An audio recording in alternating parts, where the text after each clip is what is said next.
Righto, so I thought I'd better do a quick intro to this video. It's basically just assembling the front end and then doing a little bit of work on the other project that has arrived at home. Yeah, I'm just a little bit worn out. I was just tearing around the yard with the young fella and I thought, shit, I'd better quickly make a intro video before I edit this one up tonight. As you can see by outside, it's quite dark. But there is the finished product that I don't know if I did record or not because it's been a few days. I still need to do the touch up from where I had the front end originally in the vise. One thing I do need to do, as you can see with this with that rotor, it's sitting half square and this one's tilted in quite a ways. So what I want to do is knock this one back off and wind that out and see how much thread there is there, because if that's only got like a little bit of thread in it, that's not good enough at all. But anyway, that'll be something in a later video, no doubt. So yeah, I guess we'll throw this up. I'll enjoy the video and I'll record something now for the outro. Oh, let's get into this thing or other. Whoa, that didn't want to sit there. Let's see how that goes. We'll get into cleaning this bench off and then put it all up here and start putting this front end together.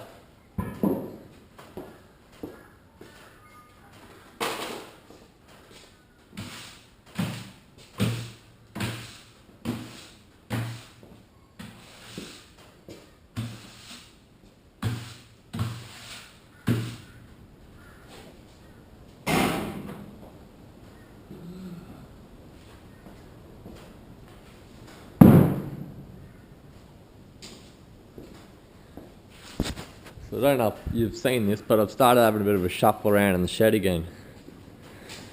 Well, it's been probably a couple of months now since I've done all this, maybe. But when I did do it, I made sure I wrote like passenger side, driver's side, so everything will go back on the right side, because you know, you get distracted or you get bored and you want to do something different. Like I have been outside, but the weather's terrible today. You might be able to see the Camaro's nose just poking out of there. I'm not sure if I'll show this bit first or that bit first in the video. Actually, I'll probably show this bit because this is what the title of the video is about. But yeah, we'll get into unmasking this, seeing if I've any surface rust has come on those bits and pieces. One for this side, one for that side. I'll get the grease and the rubber grease for the bushes and everything. Oh, let's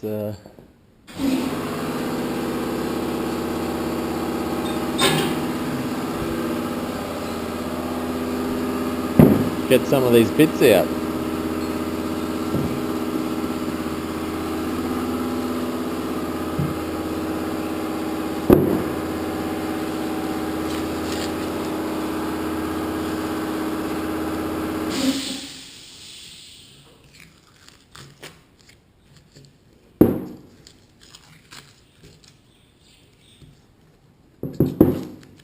Bit hard to do this one-handed.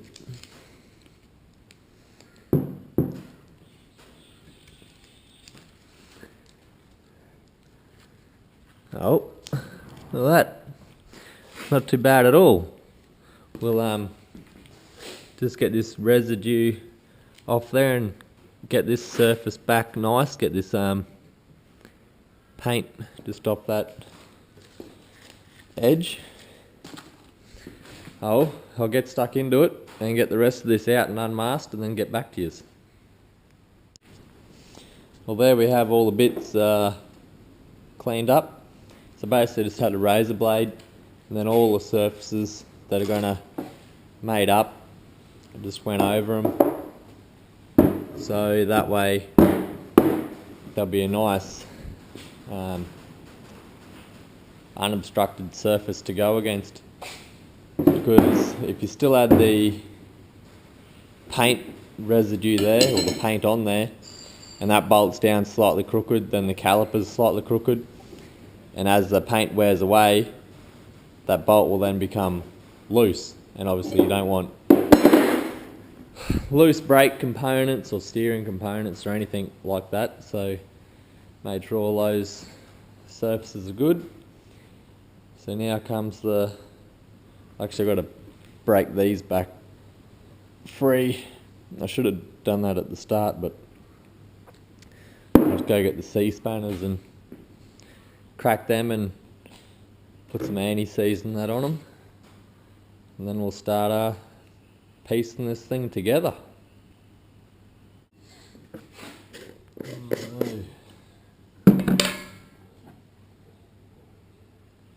Let's see how much of this shit we can spread around the whole workshop everywhere.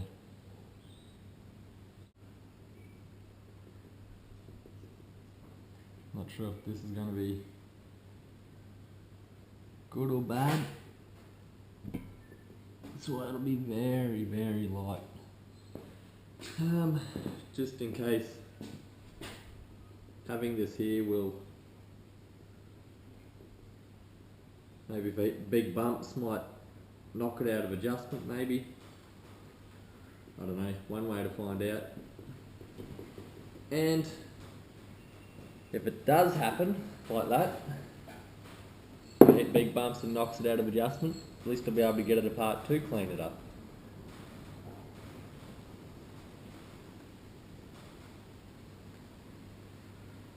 I can't remember which side went where, but it's the same. So I think I'll put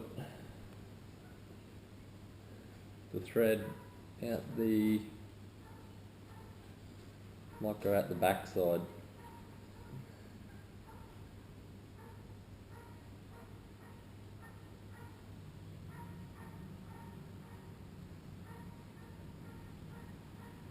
At least then the motion of travel will always be trying to take stuff away from the threads and not push it into the threads.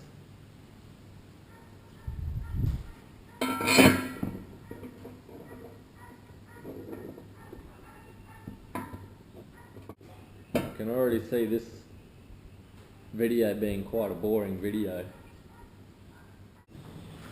Right, so now to try and remember which bolts were which.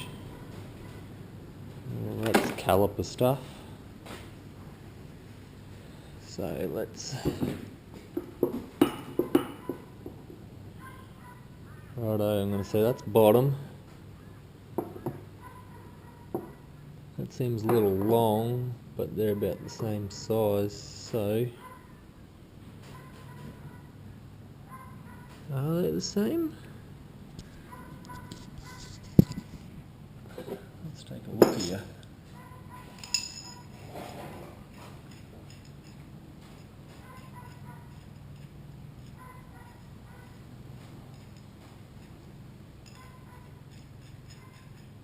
Yeah, they are the same. Righto. And the same length, so they, that doesn't matter.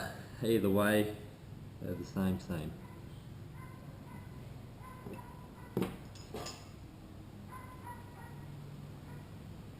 Same grade and everything, so doesn't matter. Well, let's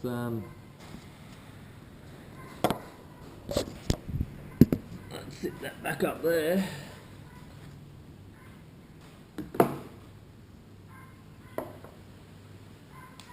We'll get rubber grease and put these together. Yeah, so they're top and these are bottom.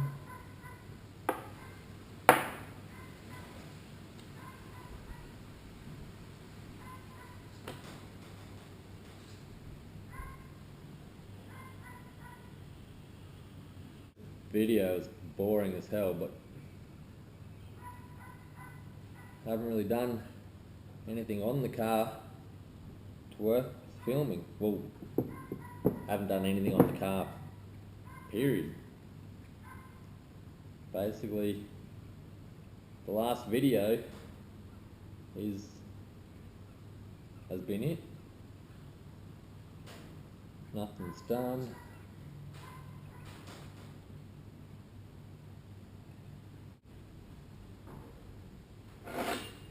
Sit that over there.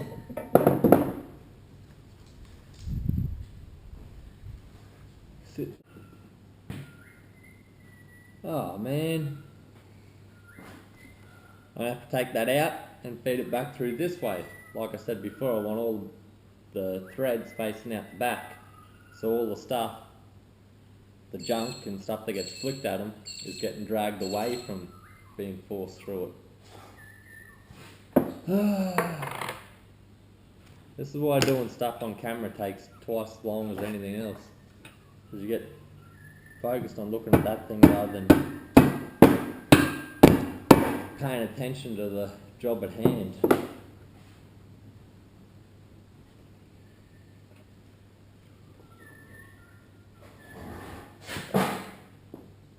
So, now that I've got anti-seize successfully spread all over everything,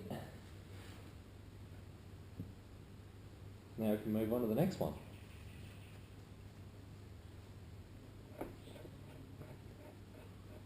I'll just stick to this side, save jumping back and forth. Oh, didn't even notice the camera was pointing out the flat. Righto. These here still have to be greased as well. So the way it works is take it off, put the grease nipple in, pump it full of grease, take the grease nipple back out, and then whack that back on. That's the only way I see how it works anyway. So. Right. Let's get these together.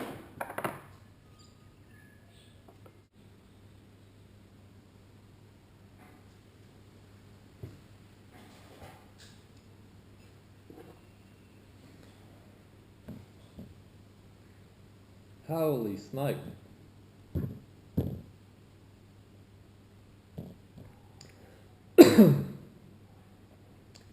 Right.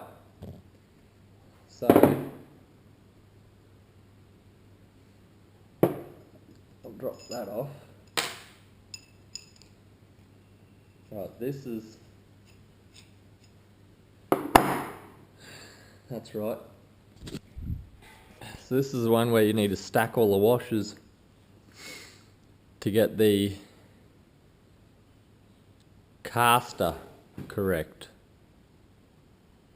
So caster is the tilt of it this way, camber's the tilt of the tyre back and forth.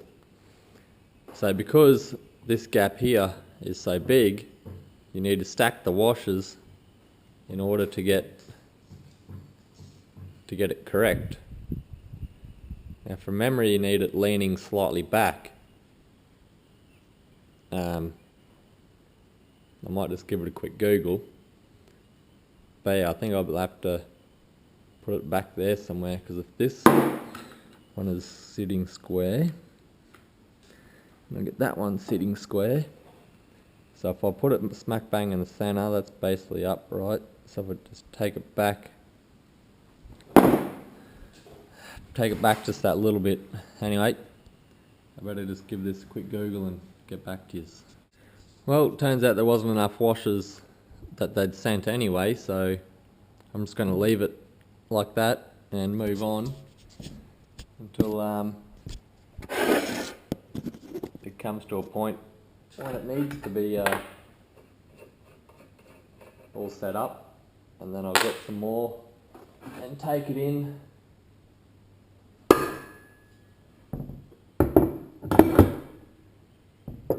And then the alignment shop can correct it. Put that in just a little bit more.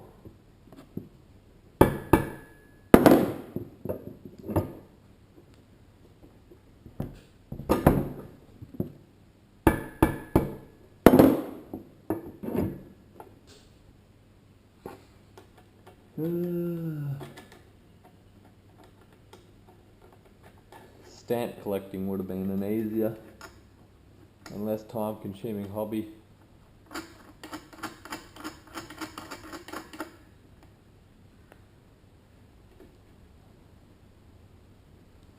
I might get some spanners and just snip those up, because there's no need for these ones to come undone again. Okay, so that's snipped up, just need to get the split pin in there. But let's see if we can't get these together and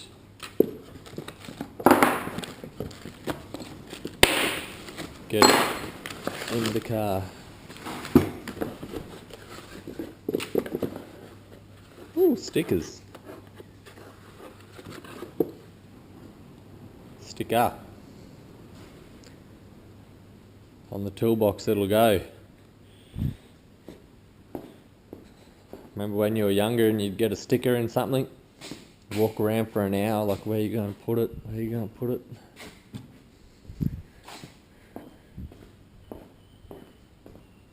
Then after that, once you'd finished placing your sticker, then you'd come back and play with whatever it was you'd purchased.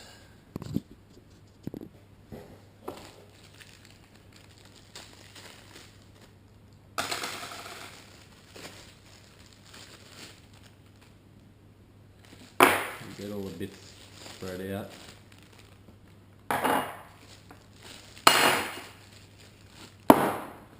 Whew. Caught it and then dropped it again. Righto, and in here should be the spring.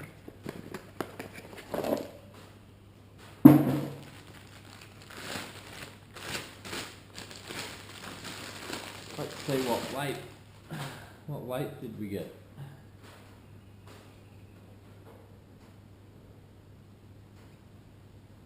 I don't know, it's just a part number. 8DP450.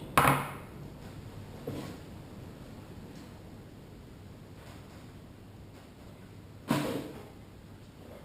wonder if that's pounds, 450 pounds.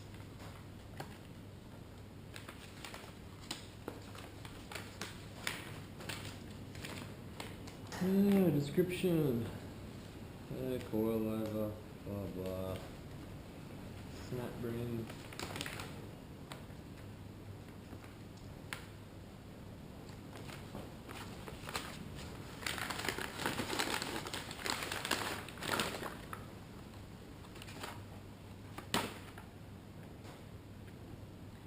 There we have it. Oh, look at that. Double adjustable. Compression and rebound. All ready to hit the strip.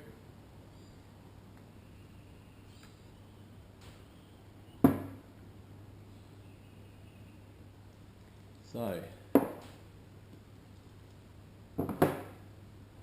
when I was doing my apprenticeship, we were always told to bleed the shocks before putting them on. So you'd go in there and you'd in, out, friggin' half a dozen times, and then you'd have to leave it upright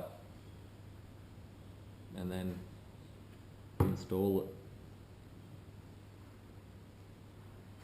Righto, but anyway.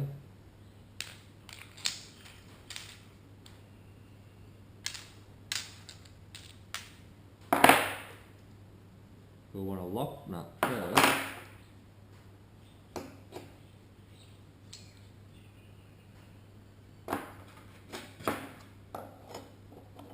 That'll be the washer for there.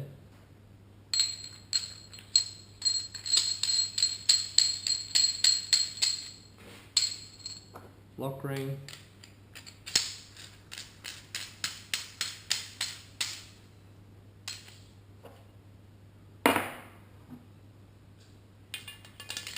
Spring.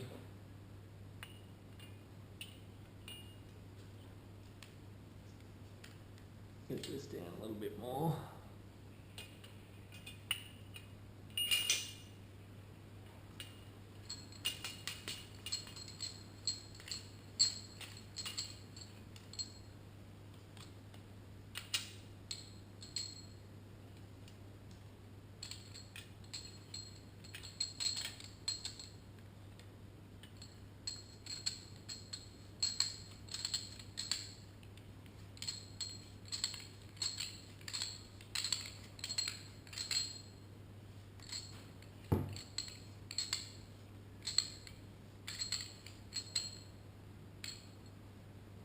Anyway, that's that. Now would I be best to have my adjustments at the front or on the back side? Well, front, you'd nearly think the front because they'll be more protected. Like, because then it'll be inside the wheel kind of thing. Then there'll be a prick to adjust. I think I'm going to go with the outside. Although they'll be more exposed, I won't be off-roading this car, so I'll go with the outside, then I can reach in and adjust them without having to rip the wheel off and everything. So I'll have to get something and just lift this front end up to get this in place. Then I'll put some rubber grease on those as well and slip them in. Righto, so these bottom ones are being a little, well, the bottom and the top, being a little bit difficult. So I'm going to employ the vice to get them in there, and hopefully it'll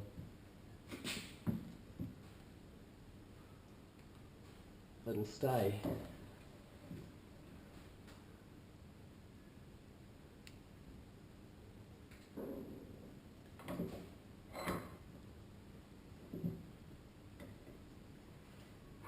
There we go.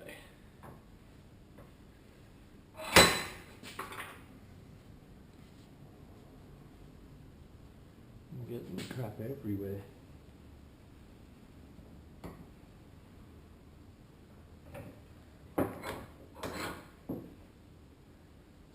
Voila. That rubber grease is just as bad as anti-seize.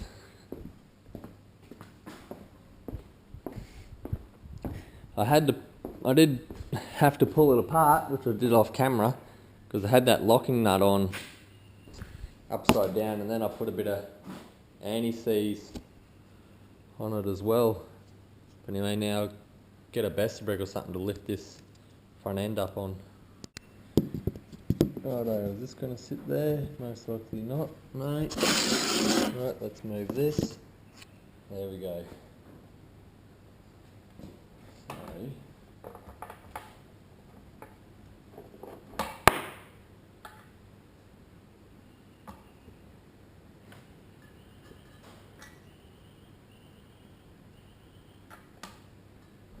Oh, damn it. A little bit of paint just in that.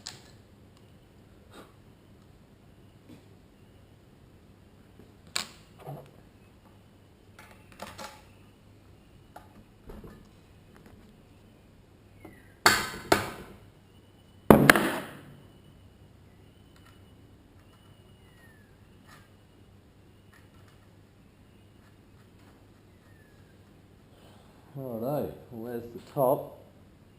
Yeah. Now this is the one that we had massive drama with trying to get out last time.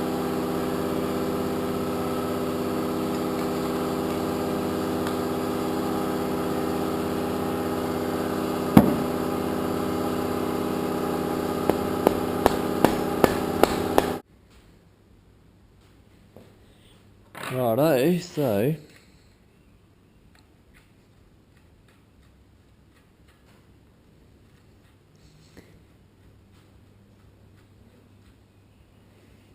that's that part.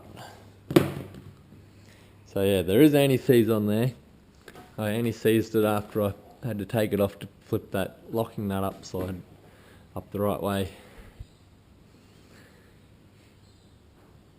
So now we'll do the brakes.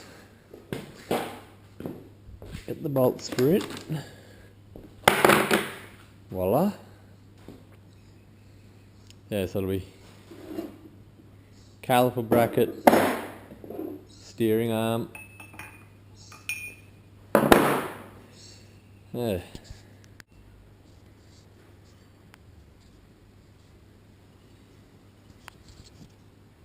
Oh. I don't even know if I had that on record then. But anyway, so just put the caliper bracket on, steering arm on, just nipping the nuts up, and yeah. Righto, so I just got the rotor out. It's already got the shells in there from when they assembled it before they shipped it out. So I'm just going to pack the bearings, put the seal in, load it on there, and yeah, so the way I pack bearings is the way most people pack bearings. You get the big wad of grease in your hand, and then you just go through, you know, packing it through until you see it come out the top. The way I was also taught was to load like a bit of grease up in the center here. I was taught on like Land Cruisers and Patrols where they've got like a massive hollow section in there. Like these are all pretty flat anyway, but you know, where I never completed my apprenticeship. Where I started my apprenticeship was right out west at a little town called Bollen at a workshop called Alan Brett Mechanical. He sold up out there and he's now got a shop in Toowoomba there. Great mechanic, don't judge my work don't judge his work from what I do. He's top shelf. I never finished my apprenticeship, so I can't say I'm at the level he's at. But yeah, good guy. Call in there and tell him I said hello if he's up that way. Yeah, so we'll pack this out, get it on, and then I'll get back to you when I'm adjusting it up. Yeah, righto. Let's get after this. Well, I got a bit carried away there, but that's on. So basically put it on, pack the bearings, done the nut up tight, give it a few spins, back it off, and then do your little nip, and then find your, actually that's not quite home.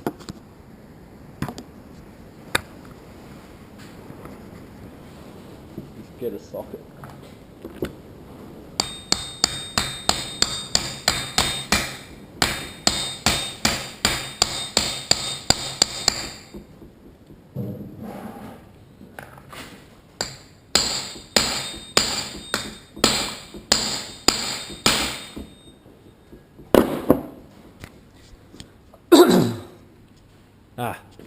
I'll tap it in later. But yeah, that's that side done, I'll be able to nip these ones. So that one, yeah, I'll be able to nip those two all the way up once it's sort of sitting in its position. I did put the split pin in there, as you need to get to that before you put that steering arm on. The caliper will go on once I find the brake pads. Can't remember if it come with brake pads or not, but either way I can't find them where I need to get them. But yeah, that's that. Done. Now I'll start on the other side. Look what's made its way back to my place. So this thing is now mine, and we might see what we can do to get it fired up. I don't know exactly how long it's been since it hasn't ran. I mean, Jono and I tried to get it running at his place for like a brief second. When I say tried, I mean all we did was put a battery in it and crank it over. And fuel, decided to spray out of the fuel line on the distributor. So we thought we'd call it a day and leave it there. So I've got some fuel line in the Dodge, but first things first, we'll get this off and over into the hoist. See what we can't sort out with this thing. Well, after a bit of effort, got it onto here. Yeah, these brakes are a little stiff. I think it's just the front ones. Yeah. But that took some heaving. Yeah. Hard to push a car with the brakes half locked on. In doing so, I ripped the sway bar out because I just put a ratchet strap around the sway bar. Being a little slack, but yeah, we'll get her up in the air and see what it looks like underneath.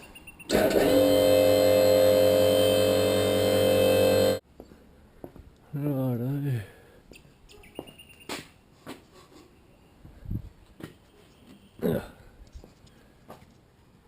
Yeah, that's stiff.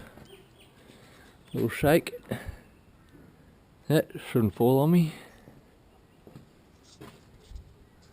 Well, yeah, she's a bit of a mess under here.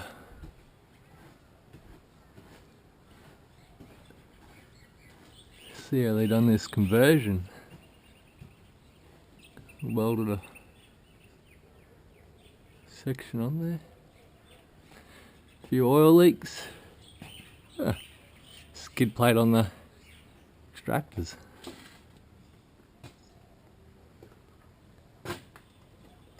Handbrake rubbing. Yeah. So I put that on there just to give it a, it was too slack to crawl all the way under, and when I pulled on it, she popped the sway bar out of its hole. But anyway, that's an easy fix. All in all, rust wise, this thing doesn't look too bad. I don't know if this lighting's going to be shit or not.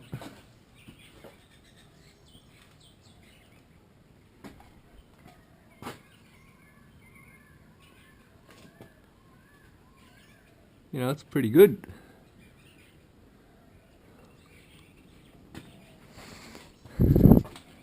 I think that's the turbo 350 pan. I was told it was a 350. But I know the 350s and the 400s have different shaped pan. That uni's a little close on full sag. So note to self, if ever jump it, there may be a rattle.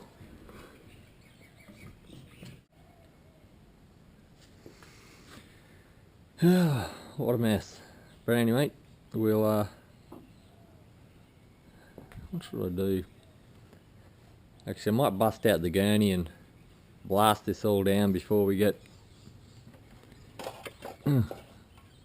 too involved in it. At least then we're working on clean rubbish. I'll do underneath after. Yeah, that'll be right. On. Make sure when you're using a high pressure washer to use your safety squint to keep the stuff from getting in your eyes. Oh, let's see what happens here.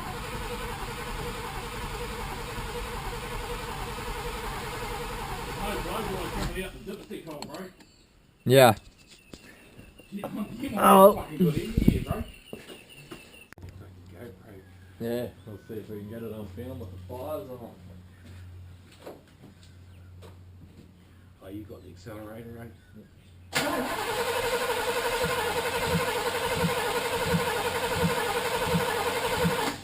Sounds like no spark. Yeah, sounds that way, eh? Oh, hang on. Righto. Now that we've found the kill switch, we'll see if this will go here. Now we've found the kill switch here. We'll see what happens.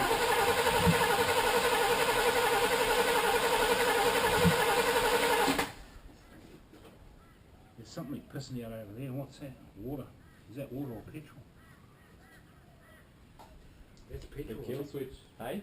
It's petrol, I think. Petrol coming out again? Yeah, it's coming from the bloody... coming from the carby side.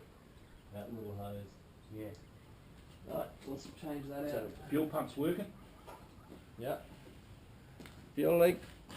Fuel leak? Yep. So changed one hose, didn't change that hose, so we'll do that one as well. Yeah, going for fame, mate. Righto, so number... You want to put a little bit down the carby? Attempt number 3. After... Full throttle, she's full throttle. Dump a little bit down there. Yeah. Yeah. That'll give us a crank in it. So we had a kill switch that we found. Yeah, that's fixed. We'll activate that. We'll see if we'll fix the fuel leaking problem. Cool. Kill switch on. Yep. Let's go.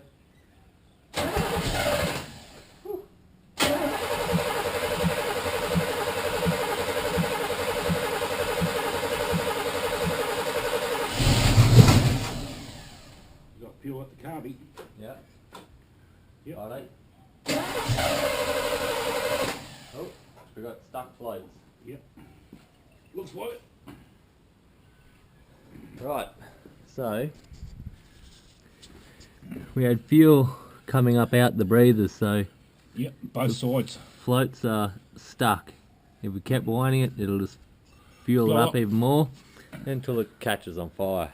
So I might get a hammer and just tap them to start with and see if that works. If not, we'll have to pop the top of the carby off and try and sort it. I wouldn't recommend using a hammer this big, but it's the closest one I had.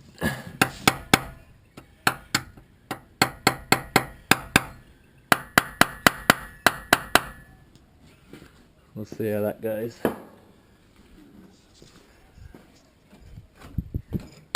Yeah.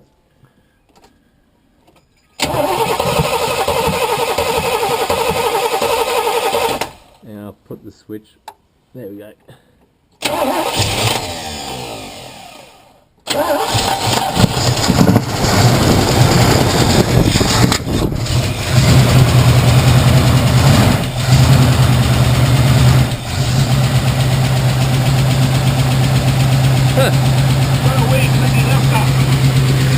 Well, there we go.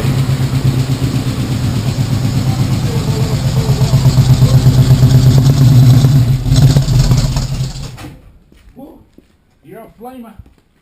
She's a flamer. Well, there we go. I guess now we know it runs. We'll put some water in it. Maybe even take it out of gear, because I think as it revved up, then it tried to drive forward. Yeah. Be in drive. Oh, so the gearbox half works. Wants to take off down the road already. That's probably why she didn't rev up too well. Try and drive. That might be a little bit better, but for now we'll put some water in this radiator. That's a good idea. So we can run it for longer. If everyone hasn't seen him before, that's Terry, my neighbour. You may have seen him in some of those yellow Monaro videos. The bash with the hammer on the float seemed to work, and we got some water in the radiator, so we'll see if it'll Start and run for a little bit longer. run for a bit longer here. Get the old eye protection back on. Give the eye protection a bit of a clean. Every bad scientist's got to have a pair of glasses. Righto. Fire in the hole. Yep.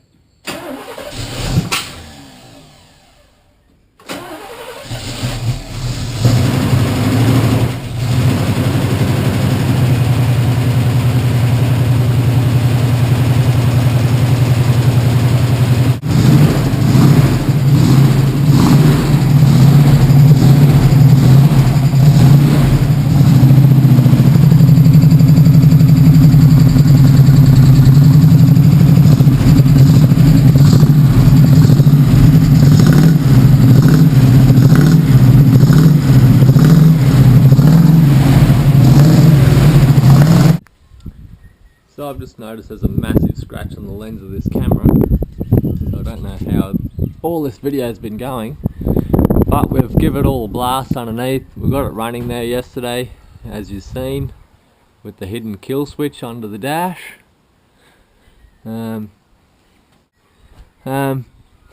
This header was a little smoky at this bank. I think I got it on camera yesterday, so it might be like bad valve stem seal or something that lets oil go into that side, or oil rings, or cracked piston, who knows. It does have that ticky lifter on that passenger bank. Well, thanks for watching. So that Camaro there, I don't know if you remember from a few videos ago, one of my mates picked up, and then I've got it back. So now I don't know if it's on this video, but we got it running and everything, and still don't have the brakes working. I think I'm going to have to go through every individual component. So we've got the master working. Now we'll blow through every brake line, making sure they're all clear, and might have to disassemble the calipers because they do feel a little sticky, and see what's going on there as well. Yeah, anyway, thanks for watching. Till next time, catches.